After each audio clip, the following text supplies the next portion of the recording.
All India मजलिस इत्तेहादुल मुस्लिमीन के उत्तर प्रदेश अध्यक्ष शौकत अली का जोरदार स्वागत। इस वक्त उत्तर प्रदेश विधानसभा चुनाव से पहले लगातार विधानसभा के चुनावी दौरे पर उधर आजम खान को लेकर के लगातार लोगों का जुलूस जारी। आजम खान को रिहा करने के लिए उठ रहे हैं आवाज। उत्तर प्रदेश से लगातार आपको हम दिखा रहे हैं बड़ी खबर आज का। आजम खान को रिहा करो, रिहा करो, रिहा करो। आजम खान को रिहा करो, रिहा करो, रिहा करो। इंकलाब जिंदाबाद। उत्तर प्रदेश विधानसभा में खासतौर पर मुसलमानों में नाराजगी आजम खान को लेकर देखा जा रहा है। इस वक्त जो है आजम खान का आवाज उठने लगा है। उनकी रिहाई को लेकर के लगातार लोग आवाज उठा रहे हैं।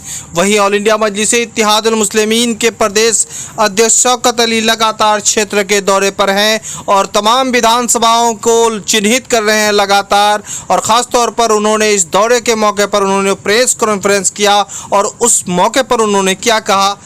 समाजवादी की सरकार, उसने भी अपने कार्यकाल में कोई काम नहीं किया। जो भी वादे किए खास करके मुसलमानों से, मुसलमानों को रिजर्वेशन देने की बात कही थी, समाजवादी पार्टी ने नहीं दिया। मुस्लिम इलाकों में उर्दू मीडियम के स्कूल खोलने की बात नहीं खुला। अरे हमारे इलाकों में स्कूल के बजाय पुलिस स्टेशन खोले जाते हैं, शराब की दुकानें खोली जाती है। आज उत्तर प्रदेश के अंदर मुसलमानों का लिटरेसी रेट बहुत नीचे है। उसका कारण क्या है, सरकारें नहीं बताती है।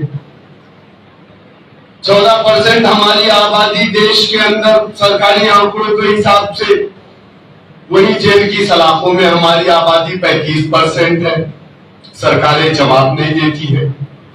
सबका साथ, सबका विकास, सबके विश्वास की बात करने वाली भारतीय जनता पार्टी पूरी तरीके से असफल है।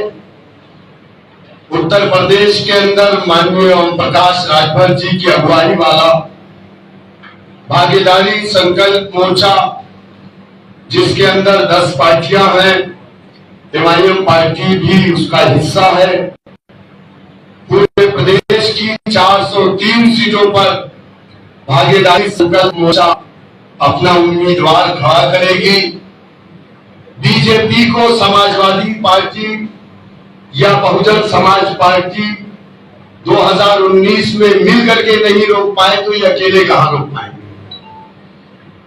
बीजेपी को 2017 में कांग्रेस समाजवादी मिलकर के नहीं रोक पाए तो ये अकेले कहां रोक पाएंगे।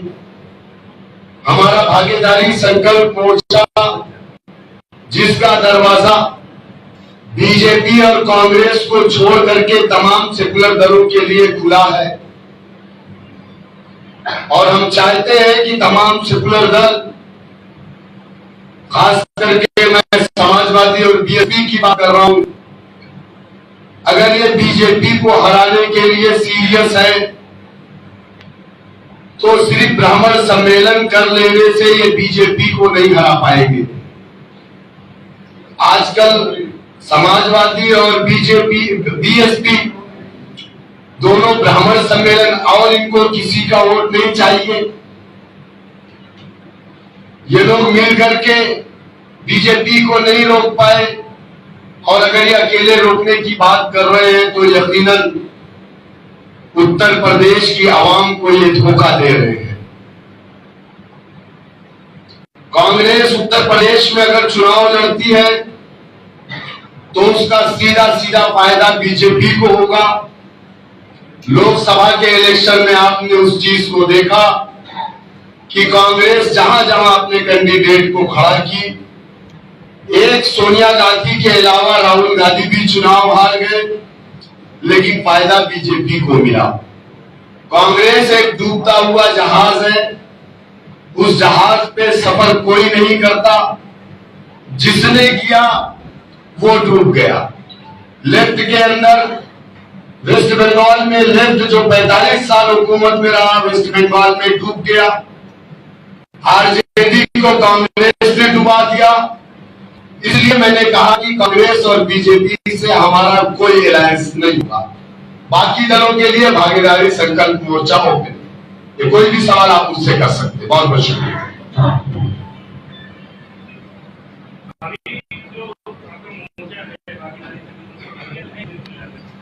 जी अभी भागीदारी संगठन कितने दल हैं? 10 है जी। सीटों का भी किया है? नहीं, अभी सीटों का बंटवारा नहीं हुआ है, बहुत जल्द हो जाएगा, उस पे काम चल रहा है और तमाम दलों से मांगी गई है वो किन किन सीटों पे और कितनी सीटों पे लड़ना चाहते हैं। कुछ दलों का आ गया है, कुछ दलों का आना बाकी है और प्रकाश जी तय करेंगे बैठ करके भागीदारी संकल्प मोर्चा के तमाम राष्ट्रीय अध्यक्ष। आपके अध्यक्ष का यहाँ भी कोई कार्यक्रम होने वाला है? बहुत जल्द। नहीं, अभी डेट फिक्स नहीं है, लेकिन संभवतः अगस्त के महीने में कानपुर और इलाहाबाद का दौरा करेंगे, जहां पर वो बुद्धिजीवियों से मुलाकात करेंगे, कार्यकर्ताओं से भी मुलाकात करेंगे। आपने कहा कि सपा और बीएसपी के लिए हमारे दरवाजे नहीं, हमारी कोई बात नहीं चल रही है।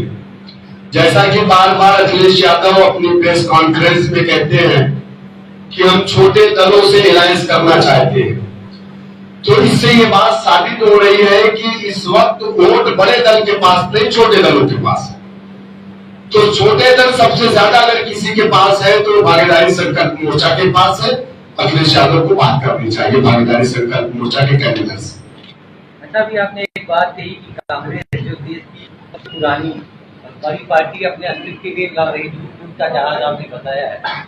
आपको लगता है जो बात आपने उनके लिए कही कि वो जीतने के लिए नहीं, बीजेपी को जिताने के लिए लड़ रहे हैं, वही बात आप पर कही जा रही, लगातार ये बात आ रही, क्या आप खाली माइनॉरिटी को भी मुतमईन कर पाएंगे क्या? मैं इसको प्रूव कर दूंगा आपको कि कांग्रेस बीजेपी को फायदा पहुंचा रही है। कांग्रेस ही बीजेपी है, बीजेपी ही कांग्रेस है, लेकिन कांग्रेस के लोग ये प्रूव नहीं कर पाएंगे कि एमआईएम की वजह से बीजेपी को कहीं फायदा हुआ हो।